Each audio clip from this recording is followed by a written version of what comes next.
Welcome to Learn It, a series of digital scrapbooking tutorials by Studio Wendy at Scrapbook Graphics. Today we're looking at Embellisher 3. My Embellisher Actions are little mini sets of cluster actions that will create small or large clusters, depending on the layout, to help embellish your layouts. I've developed them to go particularly well with Lightroom collages or other collage style layouts where you've got a bunch of pictures on a page and you just want to add a little cluster of elements to finish it off, but it can work on any type of page. In Embellisher 3, you get 3 actions. You get the angler, the pile, and the stack. So we're going to flip over to Photoshop and take a quick look at how to use them. So I'm here in Photoshop Creative Cloud 2014 edition, and I have my layout open. I've already got my photos in place using one of my Pocket Page templates, and we're going to go ahead and embellish this layout. So we're going to start with the bottom action here, the stack, and I'm going to press play. The message comes up telling us what we're going to need to make our element, and we see here we need 5 stackable elements and a tag. So press continue. We're also reminded that when we are prompted, we need to resize the element to fit the canvas. So press continue again. And the open window comes up prompting us for our first element. I'm using the kit here, Tell Your Story by Blogavesta. She created this kit especially for my Photoshop Elements introductory class, so you can go over and grab it there or check in her store. It might be available individually now as well.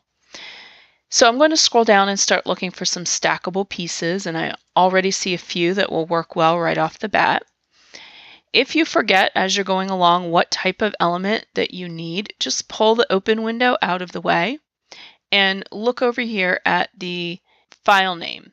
It will give you a clue as to what the best type of element to use for the stack is. It says leaves, but I also see that it's sort of a tall orientation here, so I'm going to select this piece of paper.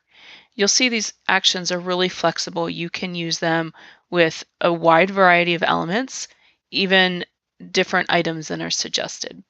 So the key here is to get the element to fit as best you can onto the screen. It can go off a little bit if it needs to, and just press enter when you're done. Then we're prompted for the second item. This says a flower, but I'm going to go ahead and choose this round circle. If when you open your element, the handles to resize your image are off the screen, you have 2 options. You can use the percent boxes up here and just type in a smaller percentage, or you can use your keyboard commands, Command plus, and then Command Option minus, and that would be Control plus or Control Alt minus on a PC. When you do that, that zooms in and then it zooms the entire canvas out, leaving the handles showing. And then you're able to grab those and resize it down smaller. Just press enter when you're done. We're prompted for the third element. So we've used those 2. Let's grab a nice colorful star this time. When you're resizing, you also want to pay attention to the percentage up here. You don't want to over enlarge your elements. You'll lose quality that way. So try to stay not too much over 100% if you can. And then we're prompted for our tag. And let's grab this one here. And then finally for a flower. So let's go down and find a nice pretty flower. I really like this one. And then one more flower. Let's see what we have here that will work.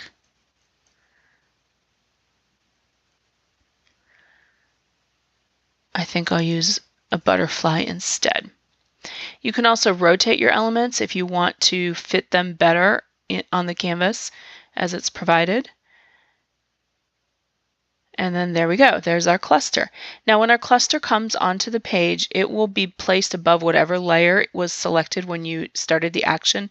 So you may want to move them to the top of your layout.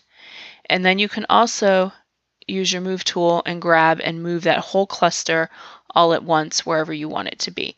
And in this case, I'm going to go ahead and select this paper layer, size it way down, rotate it around, and position it just a little differently.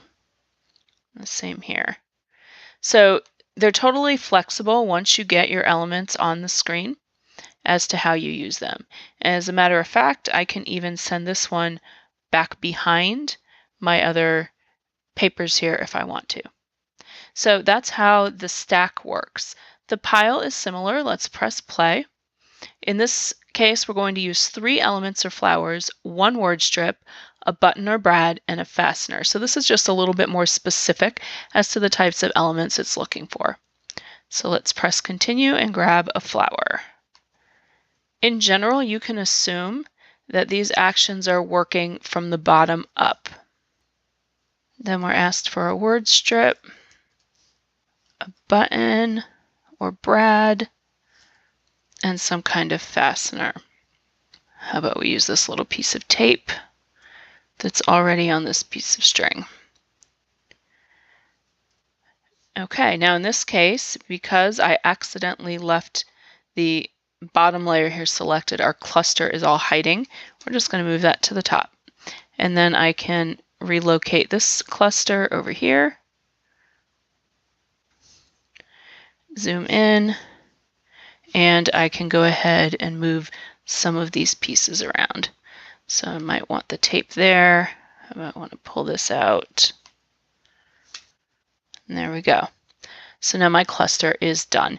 All of these layers are left not only as individual layers, but with styles, drop shadow styles on them so that you can easily go over to your styles panel and change the drop shadows depending on the style that you might have loaded, your favorite styles. You can substitute them right here.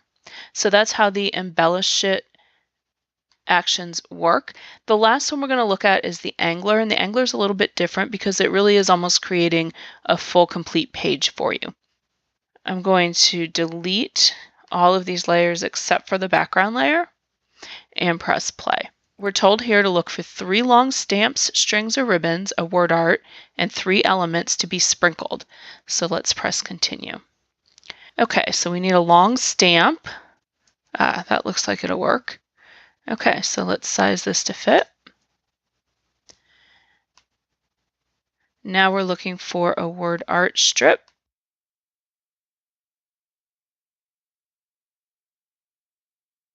A string or ribbon.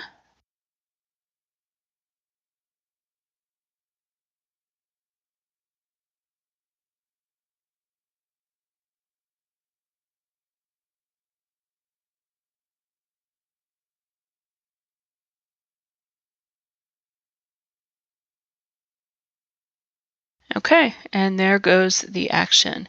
And we can see here, let's turn that background paper off. We have our stamp.